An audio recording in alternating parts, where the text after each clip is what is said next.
હવે વાત કરીએ આપણે દ્વારકાની તો દેવભૂમિ દ્વારકા જિલ્લાના ભાણવડ તાલુકાના સણખલા ગામે ખેતરમાં પાણી વાળવા જેવી સામાન્ય બાબતે થયેલા ઝઘડામાં એક પરપ્રાંતીય શખ્સે પોતાની જ પત્નીને મોતને ઘાટ ઉતારી દીધી છે।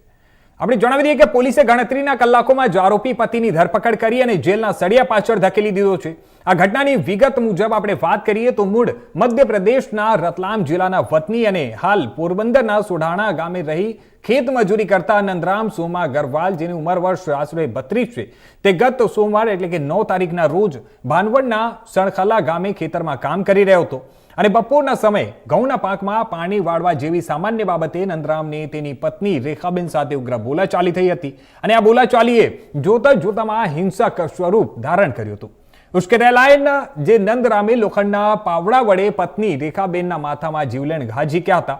એટલું જ નહીં, પત્નીને બેફામ માર મારી ગંભીર ઈજાઓ પહોંચાડી હતી અને અંતે ગળાના ભાગે હુમલો કરી અથવા ગળું દબાવી તેની હત્યા કરી નાખી હતી।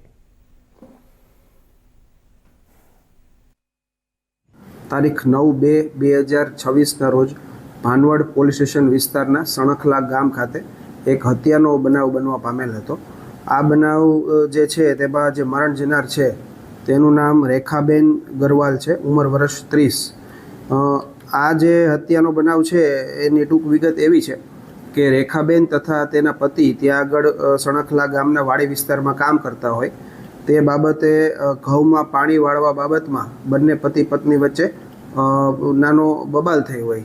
તેના અનુસંધાનમાં તેના જે પતિ છે નંદરામ લાલુ ગરવાલ, તેમના દ્વારા ઉશ્કેરાઈ જઈ અને તેમના પત્નીને માથાના ભાગને જમણા ભાગ ઉપર જે લોખંડનો પાવડો છે તેના વડે ઘા મારી અને રેખાબેન પડી ગયેલ હોય, ત્યારબાદ એના શરીરમાં ગંભીર ઈજાઓ તેમના દ્વારા પહોંચાડેલ હોય। આને ધ્યાનમાં રાખી અને પોલીસ તેને હોસ્પિટલ લઈ જાય છે, પણ ત્યાં આગળ તેમનું મૃત્યુ ડૉક્ટરને મૃત જાહેર કરે છે।